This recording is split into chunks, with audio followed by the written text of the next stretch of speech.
السلام عليكم ورحمة الله وبركاته. الحمد لله نحمده ونستعينه ونستغفره ونؤمن به ونتوكل عليه ونعوذ بالله من شرور أنفسنا ومن سيئات أعمالنا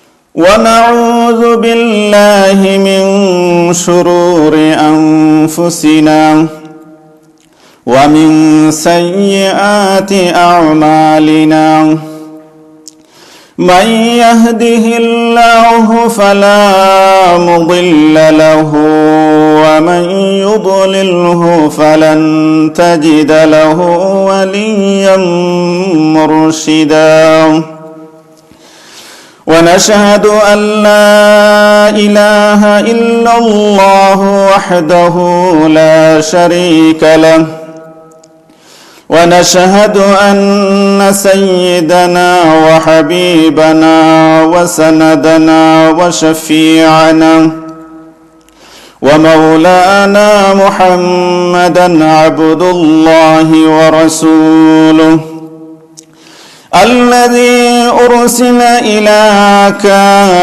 كافة الناس بشيرا ونذيرا وداعيا إلى الله بإذنه وسراجا منيرا.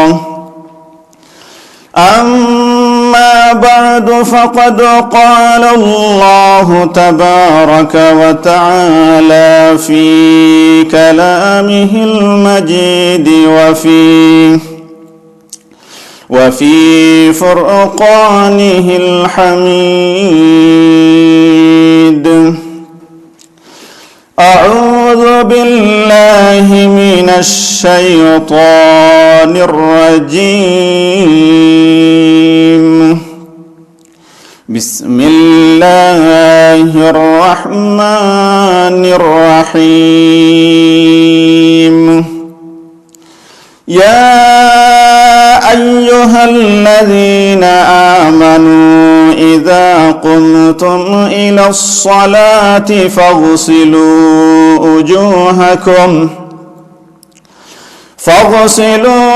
وجوهكم وأيديكم إلى المرافق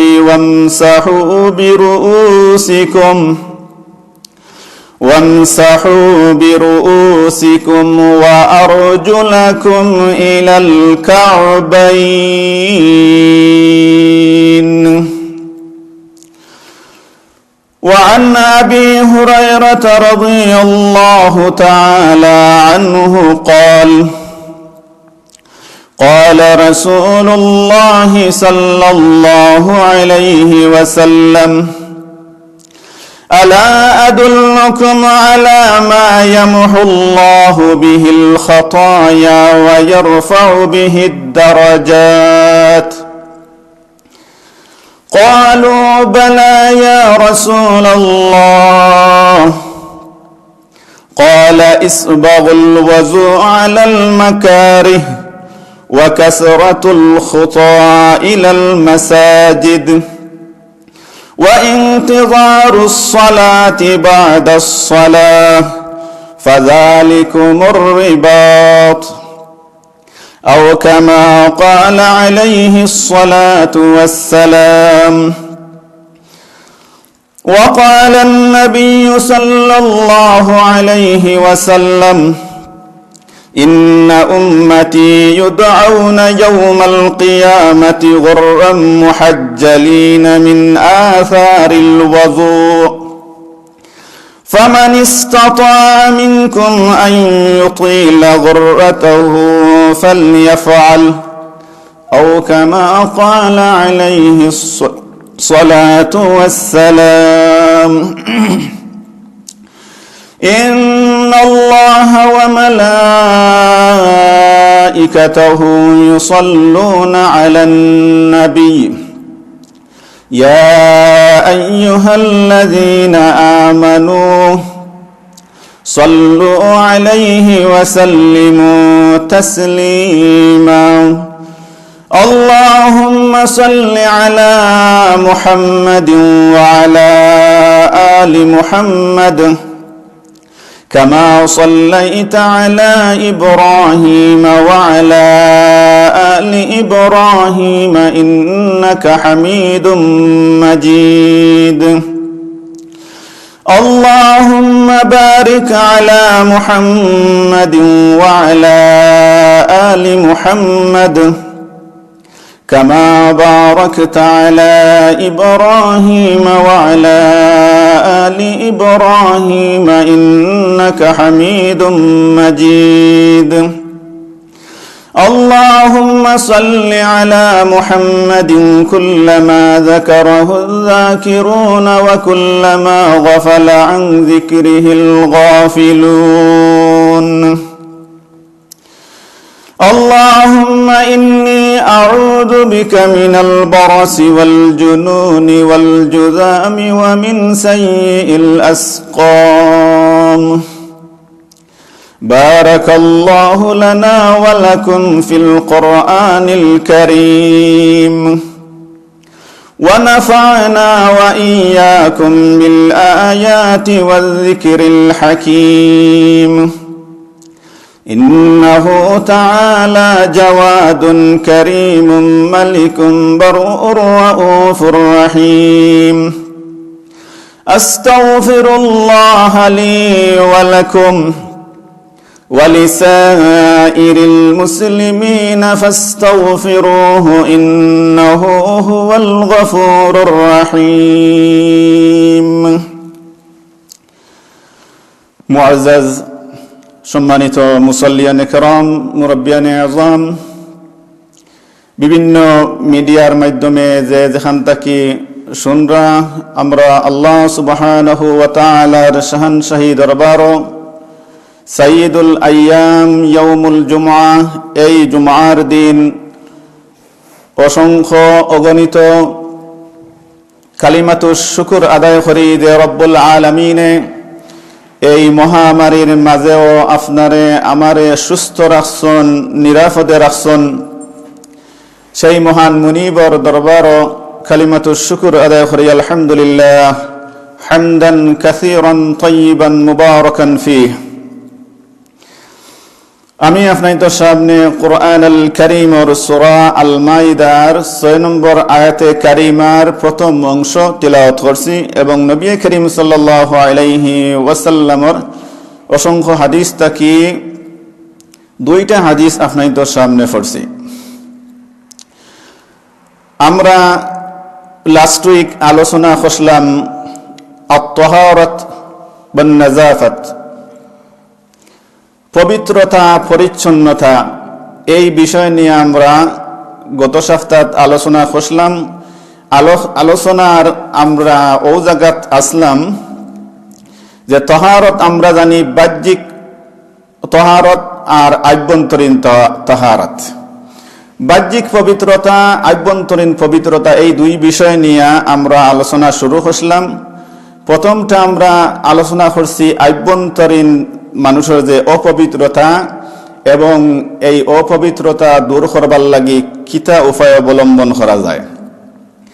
আমরা জানি আভ্যন্তরীণ যেটা মান্তর বাতিনি যে অপবিত্রতা এটাই লগি শিরক, বিদা, কুফর এবং গুরাফাত এই সমস্ত এবং নিফাক, হিংসা, বিদ্বেষ যেগুলো মানুষের অন্তরের লগে সংশ্লিষ্ট থাকে আর যেগুলো গুনাহ কাবিরা, আর আমরা জানি সমস্ত কবিরা গুনাহগুলি হইল কি নাপাক। তো আমরা এই বিষয়ে আলোচনা করলাম। আজকে আমরা জাহিরি নাপাকি যেগুলা এইগুলা নিয়ে আমরা আলোচনা করার চেষ্টা করব। পয়লা আমরা জানতাম চাইমু নাজাসত কোন কোন জিনিস, জাহিরি নাজাসত কিতা এবং এই নাজাসত হল তা কি ফাঁক হইতে কিতা পদ্ধতি অবলম্বন করা লাগে। তো জাহিরি নাজাসাত হল তাকি পাক হইতে আল্লাহ সুবহানাহু ওয়া তাআলা কোরআন আল কারীম তিনটা পথ আমরারে অবলম্বন করার লাগি নির্দেশনা দিছেন। আমরা জানি একটা হইল কি ওযু, আর একটা হইল কি গোসল, আর একটা হইল কি তায়াম্মুম। তায়াম্মুমটা শর্ত সাপেক্ষ। আমরা এটা যখন তায়াম্মুমের আলোচনা যাইমু তখন এটা বিস্তারিত আলোচনা করমু। তো আজকে আমরা মূল যে বিষয়টা নিয়ে আলোচনা করমু ওযু, ওযুর ফজিলত, ওযুর মর্যাদা, ওযুর ফরজ, ওযুর সুন্নাহ এবং ওযু ভঙ্গর কারণ, এই বিষয়গুলো নিয়ে আমরা আলোচনা করার চেষ্টা করমু ইনশাআল্লাহ। এবং এই বিষয়গুলো অত্যন্ত জরুরি একজন ইমানদার মুমিনুল লাগি। এই অজুর বিষয়গুলা, ফরজগুলা, সুন্নতগুলা এবং অজু কোন কোন কারণে ভাঙতে পারে এগুলা না জানা থাকলে যে কোনো ব্যক্তি যে কোনো সময় না পাক হইলেও মনে করবা তাই ফাঁক আসন, অথবা ফাঁক থাকলেও তার মনের মাঝে সন্দেহ থাকবো এই বিষয়গুলা না জানার কারণে তাই আসলে নামাজের উপযুক্ত নি, তিলাওয়াতের উপযুক্ত নি, আসলে তার নজর রইছে নি না গেছে, এই বিষয়গুলা নিয়ে কনফিউশন থাকবো যদি এই বিষয়ে জ্ঞান না থাকে। তাইলে আমরা পয়লা খুব দ্রুত নাজাসত গুলা খিতে আগে জানিলাই। কোন নাজাসতটা কি পবিত্রতা অর্জন করতে অজু লাগে? আমরা জানি নাজাসত পয়লা হইল কি দুই জাত। বাহ্যিক যে নাজাসত গুলা আছে, নাপাকি আছে, এটা হইল কি দুই জাত। একটা হইল কি নাজাসতে হকিকি, আর একটা হইল কি নাজাসতে হুকমি।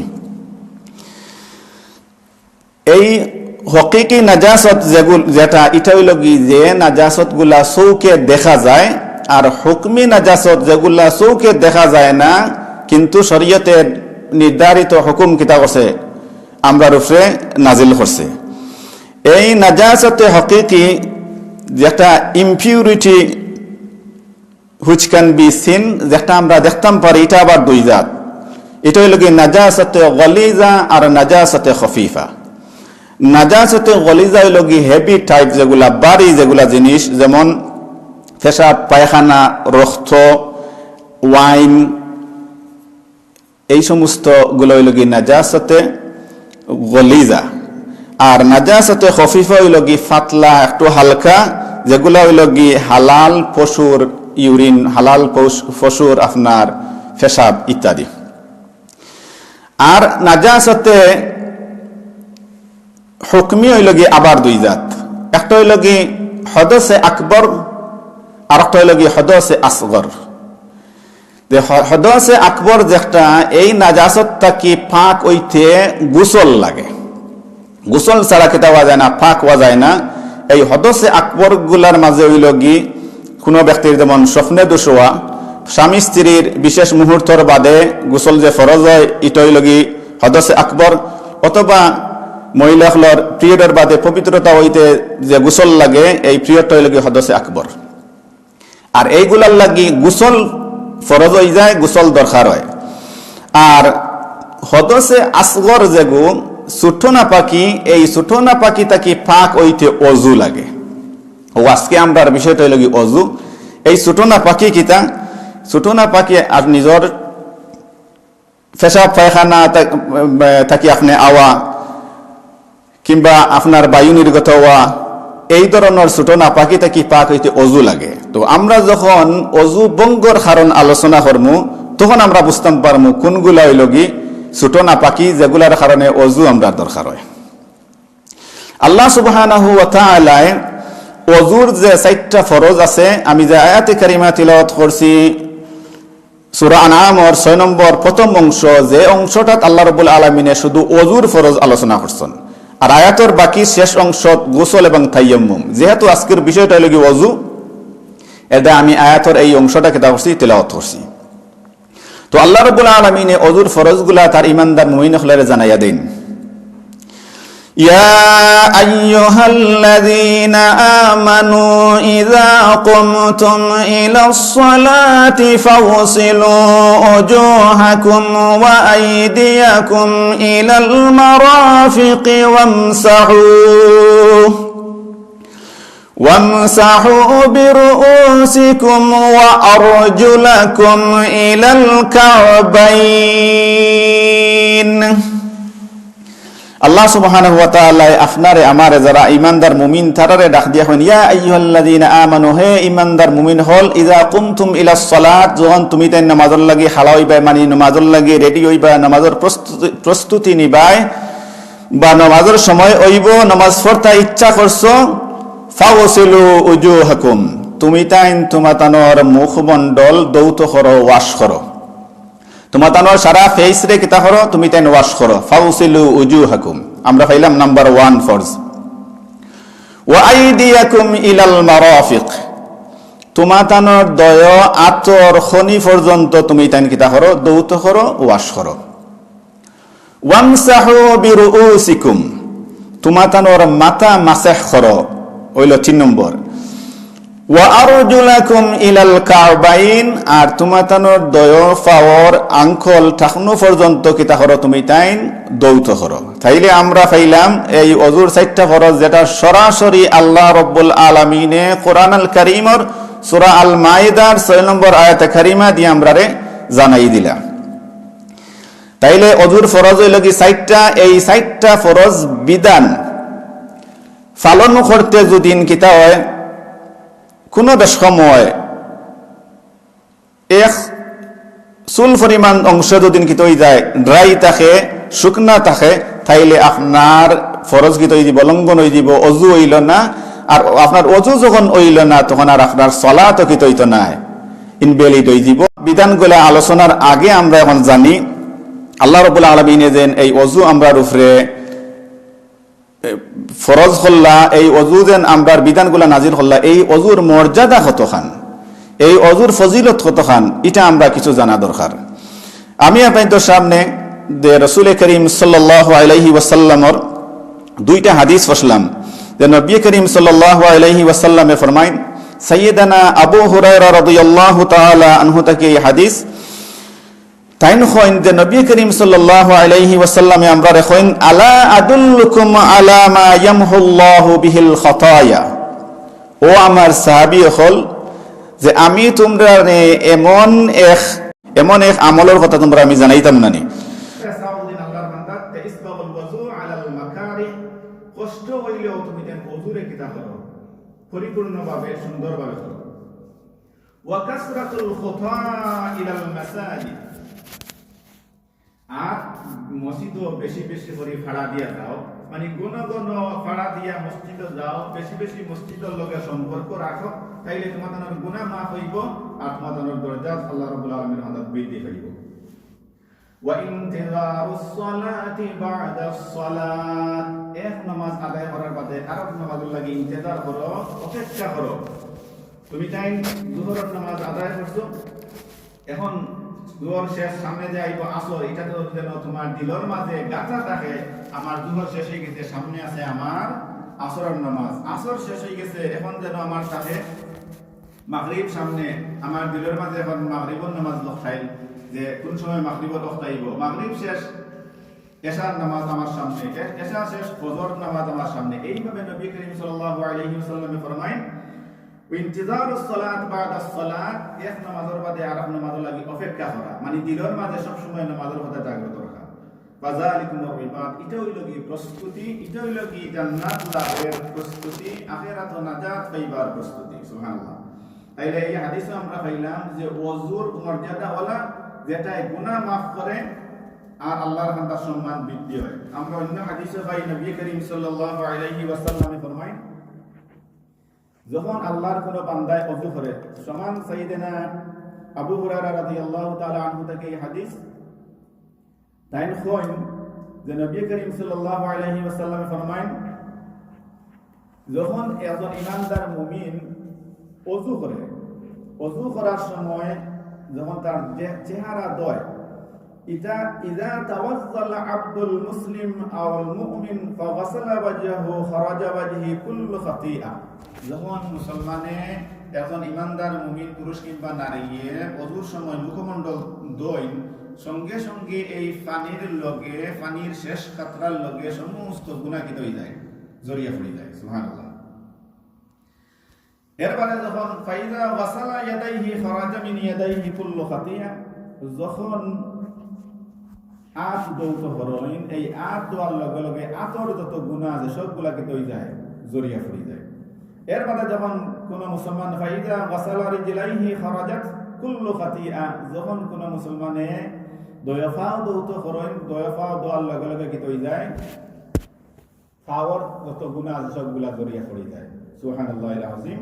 এর বাদে নবী করিম সাল্লাল্লাহু আলাইহি ওয়াসাল্লাম ফরমান হাত্তা ইয়াখরুজা নাকিয়াম মিনাল যুনুব, এমন কি নগর ভিতরে যে গুনাহ থাকে আগুলাও ওযুর মাধ্যমে জড়িয়ে পড়ে যায়। সুবহানাল্লাহিল আযীম। তাইলে ওযুর মর্যাদা ফজিলত কত আমরা জানলাম। এবং অন্য হাদিসে নবী করিম সাল্লাল্লাহু আলাইহি ওয়াসাল্লাম ফরমান ইন্না উম্মতি ইউদআউনা ইলাল কিয়ামা গুররান মুহাজ্জালিন মিন আসারিস ওযু, যে কিয়ামতের দিন আমার উম্মতগুলোরে যখন দেখা হইব তখন তারার চেহারা আত ফাও উজ্জ্বল থাকবো, শুভ্র থাকবো ওযুর কারণে, ওযুর অঙ্গগুলা কিতা থাকবো, উজ্জ্বল থাকবো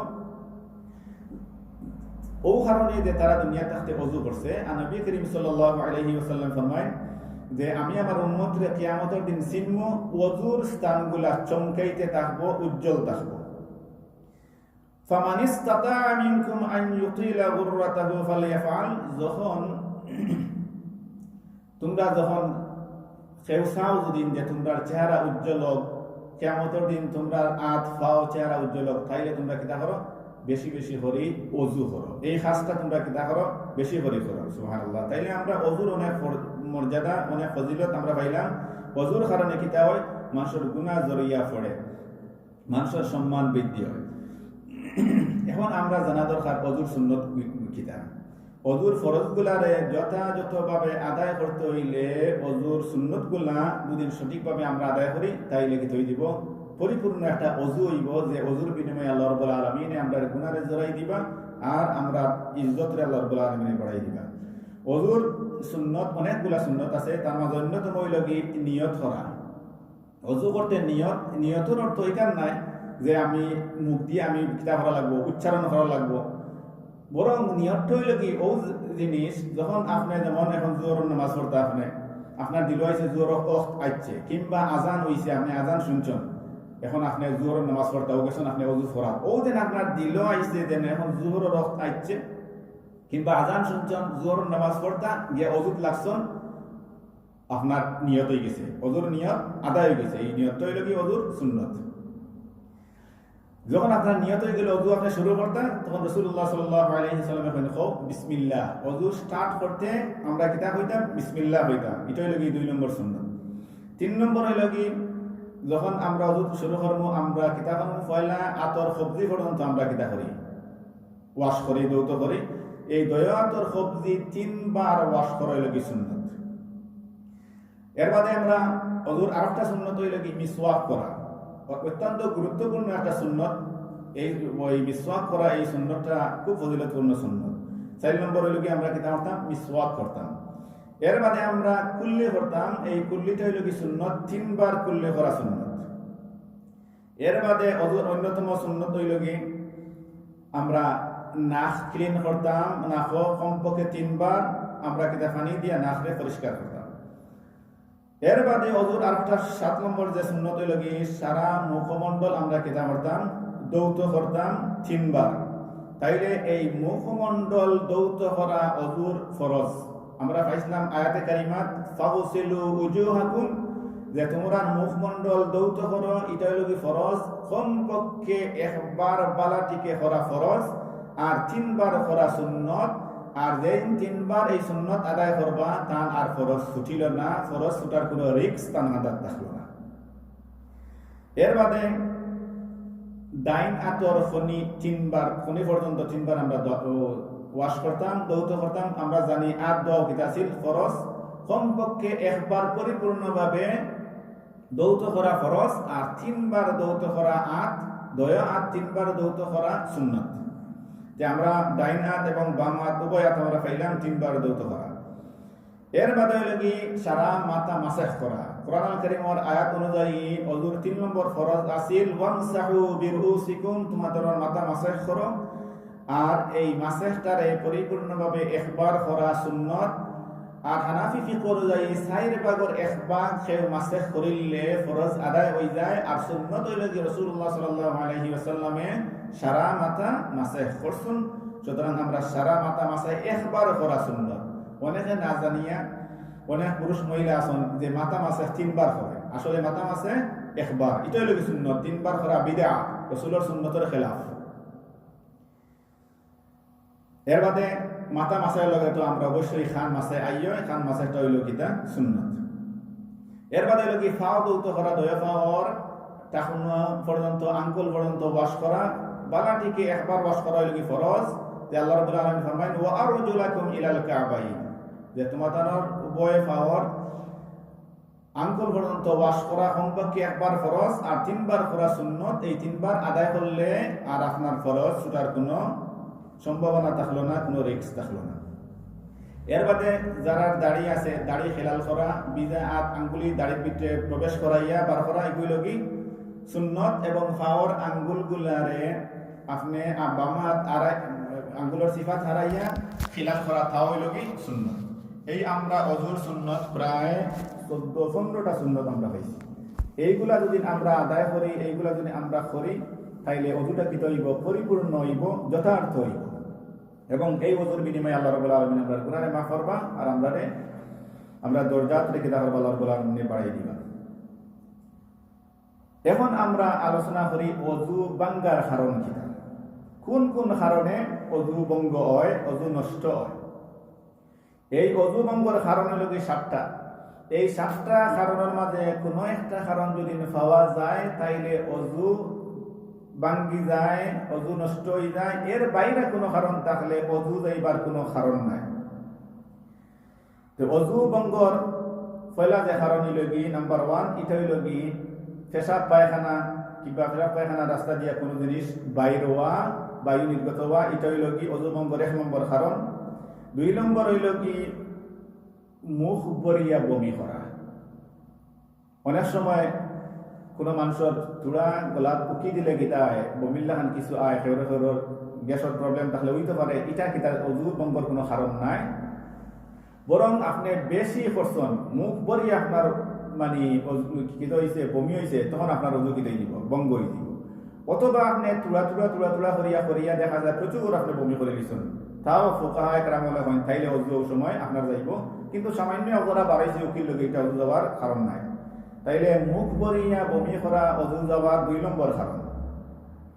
তৃতীয় যে কারণ হইল কি শরীরের কোনো অংশ থাকি, এতে যদি শরীরের খাটা চিরা থাকে বা হঠাৎ নখ কাটাত লাগছেন, আপনি খাটি লাইছেন, যে শরীরের কোনো অংশ থাকি রক্ত ফুল পানি যদি বাহির হয়ে যায়, আর এটা যদি গড়িয়া পড়ে, মানে হইল কি 1 ফুটা হয়ে যায়। যখন পরিপূর্ণ 1 ফুটা হয়, তখন অটোমেটিক কিতা হয় গড়িয়া পড়ে, তখন আপনার অজু যাইব। এখন তুলা 1 জোড়া দেখার আপনার শরীর আগালাহান বার হয়েছে, রক্ত 1 জোড়া দেখা যায়, এটা 1 ফুটার সমান নাই, 1 ফুটার চেয়ে কম গড়িয়া পড়ছে না, তাইলে আপনার অজু নষ্ট হইত না। যদি দেখা যায় আপনি তুলা করে বারোর, আর আপনি খালি ফুসাত লাগিয়েছেন টিসু দিয়ে ফুসিরা, তাইলে আপনার যদি আন্দাজ হয়ে যায় যে এই 1 ফুটার সমান হয়ে গেছে, তাইলে আপনার অজু কিতা শেষ। তাইলে অজুর ভঙ্গর 3য় কারণ হইল কি শরীরটা কি রক্ত ফুল পানি কিছু বাইর হয়ে যায় যদি, তাইলে কিতা আপনার অজু নষ্ট হয়ে যাবে। 4র্থ কারণ হইল কি অজু ভঙ্গর, এটা হইল কি আপনার মুখটা কি রক্ত তুতুর সাথে সেফর সাথে যদি আপনার রক্ত কিত হয়ে যায় বার হয়, এই রক্তর পরিমাণ যদি যতখান সেফ পালাইছেন তার কতখান সমান, মধুর এলাকা 50% আপনার তুতু আর 50% ব্লাড, তাইলে আপনার অজু কিত হয়ে যাব, ভাঙ্গি যাব। দেখা যায় যদি না এই অর্ধেক হচ্ছে কম রক্ত বার হয়েছে, তাইলে আপনার অজু নষ্ট হইত নাই।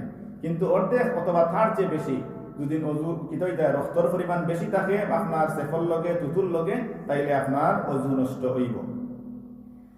এবং 5 নম্বর কারণ হইল কি অজু নষ্ট হওয়ার, যে আপনি এলাইন দিয়া বইছেন, লিন করে বইছেন ওয়ালের লগে কিংবা সিটির লগে বইছেন, এর মতো অবস্থায় আপনি ঘুমাই গেছেন, আপনি হুতিছেন শীত করি হতকা এলাইন দিয়া হতকা ঘুমাই গেছেন, তাইলে আপনার অজু কিত হয়ে যাব, নষ্ট হয়ে যাব।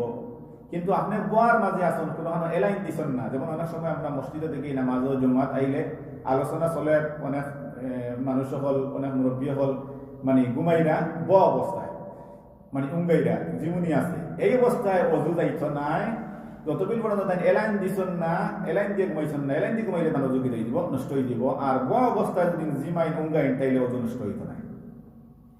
6 নম্বর যে কারণ হইল কি, যে অজু নষ্ট হওয়ার যে অচেতন হই দেওয়া, হঠাৎ বেউস হয়ে গেছেন, কিংবা কেউ মাথা লই গেছে, কিংবা কেউ পাগল হয়ে গেছেন, তাইলে তার অজু যাইব। মানে অচেতন হয়ে গেলে, বেহুশ হয়ে গেলে অজু যাইবার আর একটা কারণ, এটা হইল 6 নম্বর কারণ।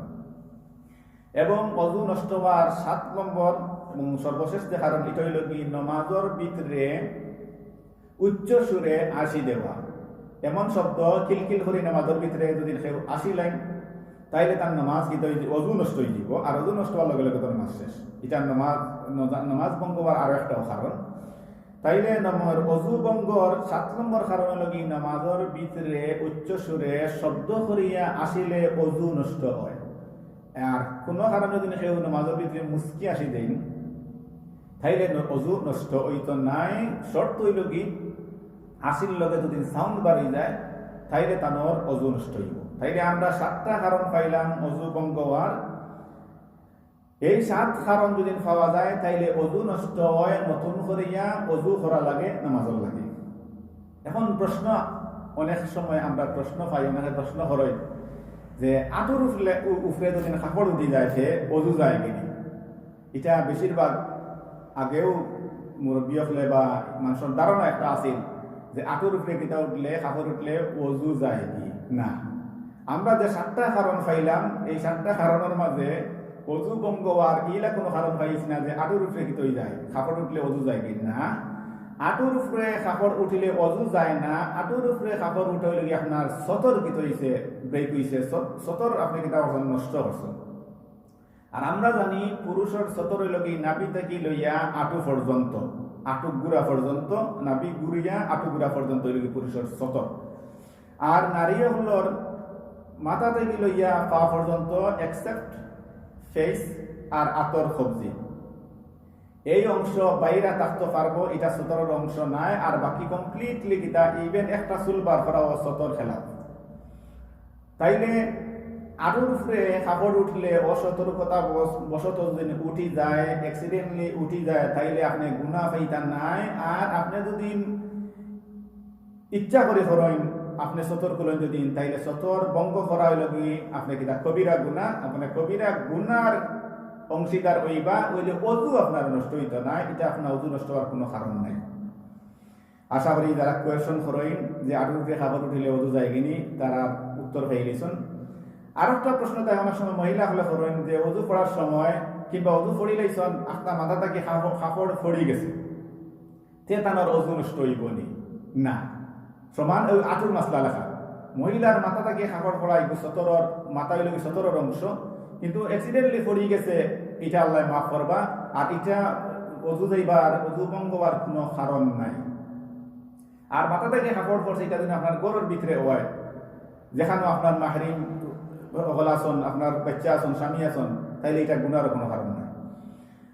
তাইলে মাথা থেকে কাপড় পড়লেও কিতা নাই, অজু ভঙ্গ হওয়ার কারণ নাই। আঁটুর উপরে কাপড় উঠি গেলেও অ্যাক্সিডেন্টলি অজু ভঙ্গর কারণ নাই, কিন্তু এটা সতর ভঙ্গর কারণ। আর সতর ভঙ্গ হইলে, ইচ্ছা করে হইলে গুণ হইব, অনিচ্ছাকৃত হইলে আল্লাহ মাফ করেন। আরো কোয়েশন থাকে অনেক সময় যে মহিলা হলে বাচ্চাইন্তরে বেবিন্তরে দুধ খাওয়াইলে, বুকুর দুধ খাওয়াইলে অজু যায়নি না। অজু যাইবার 7 কারণের মাঝেও এটা কোনো কারণ নাই।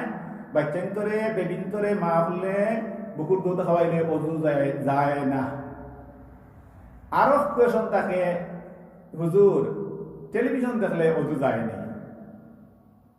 দেখুন, টেলিভিশন দেখলে অজু যায় না, ওইল কি মাসআলা। কিন্তু টেলিভিশন দেখতে গিয়া যদি অজু ভঙ্গর কোনো কারণ ঘটে, তাইলে তো অজু যাইব। যেমন টেলিভিশন মানে black and white question, television দেখলে অজু যায়নি, আনসার না।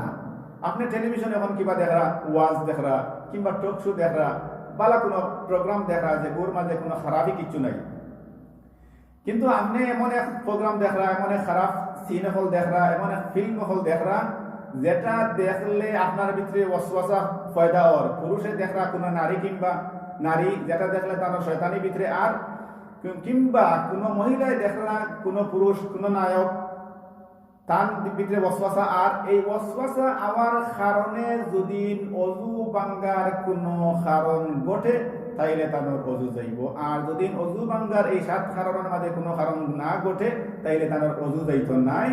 কিন্তু এই নাপাক জিনিস দেখার কারণে, খারাপ জিনিস দেখার কারণে গুনাহে কাবীরার মালিক হইবা, আল্লাহর কাছ থেকে গুনাহ পাইবা, তওবা ছাড়া মাফ হইত নাই। তাইলে আমরা বুঝিলাম, আশা করি আমরা মাঝে আমরা ক্লিয়ার হয়ে গেছে যে অজুর ফরজ, অজুর সুন্নত, অজু ভঙ্গর কারণ কিতা কিতা, আর সামাজিকভাবে যেগুলো আমরা মাঝে আছে, আটরকে খাবার উঠলে অজু যায়নি, মাথা থেকে খাবার করলে অজু যায়নি, বেবিন ধরে দুধ খাওয়াইলে মা হলের অজু যায়নি, টেলিভিশন দেখলে অজু যায়নি, এইগুলারও জবাব আপনারা কিতা করছেন ফাইলিশন আশা করি।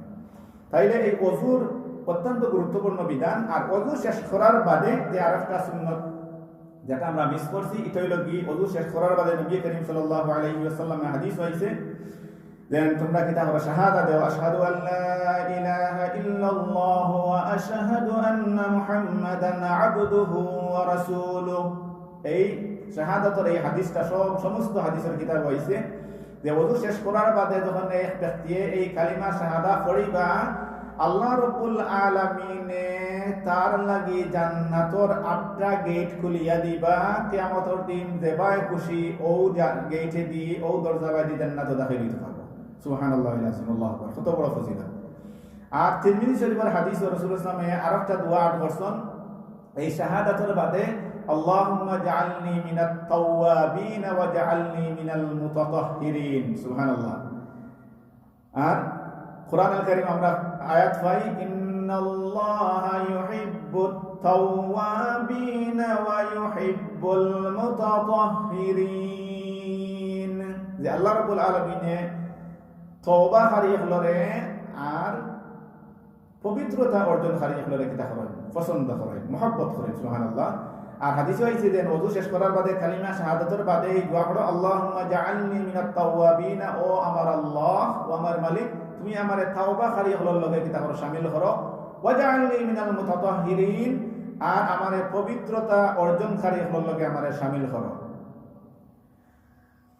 আমরা এই দোয়াও কিতা করি, ওযুর বাদে করি। এর বাদে রাসূল করিম সাল্লাল্লাহু আলাইহি ওয়াসাল্লামে এই ওযুর ফজিলত বর্ণনা করতে সর্বশেষ ওযুর যে ফজিলতটা হইল কি, তাহিয়াতুল ওযু, অত্যন্ত গুরুত্বপূর্ণ একটা আমাল। এটা হইল কি, 2 রাকাত ওযুর বাদে 2 রাকাত নামাজ পড়া তাহিয়াতুল ওযু হয়। এই 2 রাকাতের মর্যাদা আল্লাহ নবী করিম সাল্লাল্লাহু আলাইহি ওয়াসাল্লাম যখন মিরাজ যাইন, আর মিরাজ গিয়া যখন জান্নাত পরিদর্শন করেন, তখন তাই একটা আওয়াজ শুনতে পাইলা, তার সামনে সামনে আওয়াজটা আসিল সাইয়েদানা হযরতে বেলাল রাদিয়াল্লাহু তাআলা আনহুর পাওয়ার যে খড়ম বিন্দিতা, এই সময় তো জুতার ইয়ে আসিল না, খড়ম লাকড়ি দিয়ে আসিল, কটকট ডাকতো।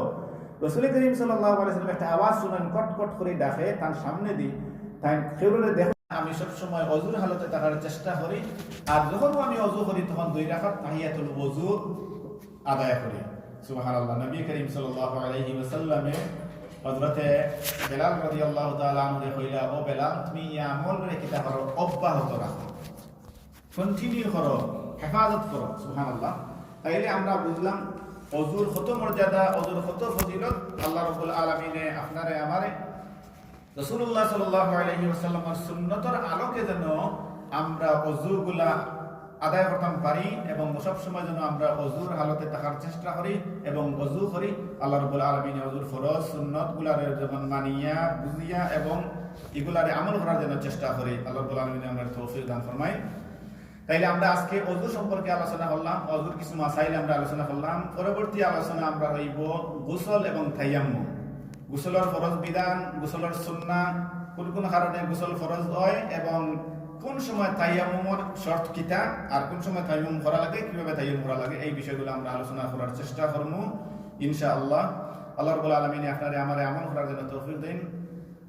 আল্লাহুম্মা আমিন। ওয়া আখিরু দাওয়ানা আলহামদুলিল্লাহি রাব্বিল আলামিন।